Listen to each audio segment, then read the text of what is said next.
Hi friends, welcome to Clickbox Tamil. இந்த வீடியோவில் Google Play Store எப்படி Windows PCல ஃப்ரீயா இன்ஸ்டால் பண்ணலாம்னு பார்க்கலாம். அண்ட் இந்த மெத்தட் Windows 10 and Windows 11லயும் சப்போர்ட் ஆகுன்றதால இந்த வீடியோவை ஸ்கிப் பண்ணாம கடைசி வரைக்கும் பாருங்க. வாங்க வீடியோக்குள்ள போகலாம்.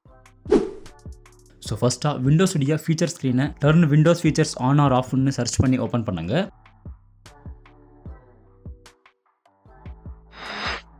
அண்ட் இந்த ஸ்க்ரீனில் வர்ச்சுவல் மெஷின் பிளாட்ஃபார்ம் என்ற ஆப்ஷன் உங்களுடைய சிஸ்டமில் செலக்ட் ஆகாமல் இருந்தால் செலக்ட் பண்ணிவிட்டு ஓகே பண்ணிவிட்டு சிஸ்டமை ரீஸ்டார்ட் பண்ணிவிட்டு இந்த வீடியோவில் வர செட்டிங்ஸை கண்டினியூ பண்ணுங்கள். அண்ட் ஆல்ரெடி இந்த ஆப்ஷன் சிஸ்டமில் செலக்ட் ஆகிருந்தால் ஜஸ்ட் ஓகேன்னு கிளிக் பண்ணிவிட்டு இந்த வீடியோவை கண்டினியூ பண்ணுங்கள். ஸோ ஃபஸ்ட்டாக விண்டோஸ் சிஸ்டமில் ப்ரௌசரை ஓப்பன் பண்ணிவிட்டு WSA டவுன்லோடுன்னு சர்ச் பண்ணுங்கள். மாஸ்டர் ஷெஃப் /WSA builds என்ற GitHub உடைய லிங்கை ஓப்பன் பண்ணுங்கள். அண்ட் இந்த லிங்க் டிஸ்கிரிப்ஷன்லையும் அவைலபிளாக இருக்குன்றதால அந்த லிங்கை யூஸ் பண்ணி டைரெக்டாக நீங்கள் இந்த டவுன்லோட் ஸ்க்ரீனை ஓப்பன் பண்ணலாம். ஸோ இந்த ஸ்க்ரீனை ஜஸ்ட் ஸ்க்ரோல் பண்ணிவிட்டு டவுன் சைடில் operating system Windows 10 and Windows 11 இருக்கிற ஆப்ஷன்ஸில் டவுன்லோட் பேஜ்ன்ற செக்ஷனில் அவைலபிளாக இருக்கிற ஃபைலை நம்ம டவுன்லோட் பண்ணி தான் சிஸ்டமில் ப்ளே ஸ்டோரை இன்ஸ்டால் பண்ணி ஆண்ட்ராய்டு ஆப்ஸை ஆக்சஸ் பண்ண போகிறன்றதால நீங்கள் Windows 10 PC யூஸ் பண்ணுற யூஸராக இருந்தால் download latest stable builds Windows 10x64 option மேலே கிளிக் பண்ணுங்க. அண்ட் நீங்கள் Windows 11 PC யூஸ் பண்ணுற யூஸராக இருந்தால் இங்கேயும் download latest stable builds Windows 11x64 option மேலே கிளிக் பண்ணுங்க. ஸோ கிளிக் பண்ண அப்புறம் நெக்ஸ்ட்டாக வர பேஜில் ஜஸ்ட் ஸ்க்ரோல் பண்ணிவிட்டு அசெட்ஸ் என்ற ஆப்ஷனில் WSAன்னு ஃபஸ்ட்டாக அவைலபிளாக இருக்கிற லிங்க் மேலே ஜஸ்ட் கிளிக் பண்ணி விண்டோஸ் சப்சிஸ்டம் ஆண்ட்ராய்டு ஃபைலை டவுன்லோட் பண்ணுங்கள்.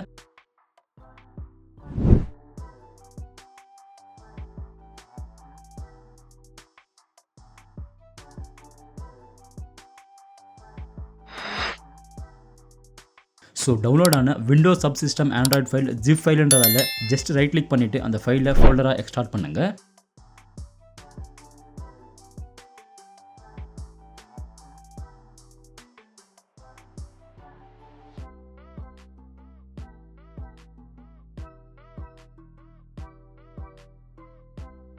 தென் எக்ஸ்ட்ராக்ஷன் கம்ப்ளீட் ஆன அப்புறம் எக்ஸ்ட்ராக்ட் ஆன ஃபோல்டருக்குள்ளே ரன்ன்ற ஃபைலை ரன் அஸ் அட்மினிஸ்ட்ரேட்டராக ரன் பண்ணுங்கள்.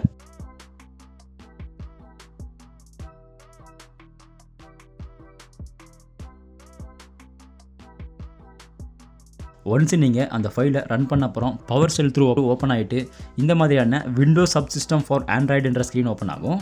அண்ட் இந்த ஸ்க்ரீனில் சப்சிஸ்டம் ஸ்க்ரீன் ரீடர் என்ற ஆப்ஷனை டர்ன் ஆன் பண்ணிவிட்டு அட்வான்ஸ்டு செட்டிங்ஸில் டெவலப்பர் மோடையும் ஜஸ்ட் ஆன் பண்ணிவிட்டு இந்த ஸ்க்ரீனை க்ளோஸ் பண்ணுங்கள்.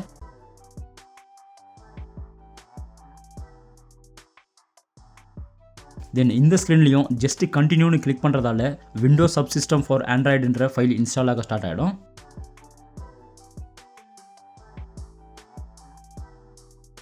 ஸோ ஃபைனலாக ஃபினிஷிங் சிஸ்டம் அப்டேட்ன்ற ஸ்க்ரீன் க்ளோஸ் ஆன அப்புறம் ஜஸ்ட் இந்த பவர் ஷெல்லை செலக்ட் பண்ணிவிட்டு கீபோர்டில் ஏதாவது ஒரு கீயை ப்ரெஸ் பண்ணுறதால இந்த ஸ்க்ரீன் ஆட்டோமேட்டிக்காக க்ளோஸ் ஆகிடும். இட் மீன்ஸ் சிஸ்டமில் விண்டோஸ் சப்சிஸ்டம் ஃபார் ஆண்ட்ராய்டுன்ற ஆப் இன்ஸ்டால் ஆகிருக்கிறதால ப்ளே ஸ்டோரும் சிஸ்டமில் இன்ஸ்டால் ஆகிருக்கும். ஸோ இப்போ சக்ஸஸ்ஃபுல்லாக ப்ளே ஸ்டோரும் இன்ஸ்டால் ஆனதால் ப்ளே ஸ்டோருடைய ஐகான் சிஸ்டமில் அவைலபிளாக இருக்குது. ஸோ இப்போ ஜஸ்ட் ப்ளே ஸ்டோரை ஓப்பன் பண்ணிவிட்டு உங்களுடைய ஜிமெயிலை யூஸ் பண்ணி லாகின் பண்ண அப்புறம் ஆண்ட்ராய்டில் நம்ம கூகுள் ப்ளே ஸ்டோரை யூஸ் பண்ணுற மாதிரியே சிஸ்டம்லையும் டைரெக்டாக ப்ளே ஸ்டோர்லேருந்து ஆண்ட்ராய்டு ஆப்ஸ் அண்ட் கேம்ஸை டைரெக்டாக நீங்கள் சிஸ்டம்லேயே இன்ஸ்டால் பண்ணலாம். ஸோ இந்த வீடியோவில் காட்டின மெத்தடை யூஸ் பண்ணி நீங்களும் உங்களுடைய சிஸ்டமில் விண்டோஸ் சப்சிஸ்டம் ஃபார் ஆண்ட்ராய்டுன்ற ஆப்பை யூஸ் பண்ணி கூகுள் ப்ளே ஸ்டோரை சிஸ்டமில் இன்ஸ்டால் பண்ணி ஆண்ட்ராய்டு ஆப்ஸ் அண்ட் கேம்ஸை சிஸ்டமில் இன்ஸ்டால் பண்ணி என்ஜாய் பண்ணுங்கள். ஸோ இந்த வீடியோ உங்களுக்கு எந்த அளவுக்கு யூஸ்ஃபுல்லாக இருந்துச்சுன்னு கமெண்ட் செக்ஷனில் கமெண்ட் பண்ணுங்கள்.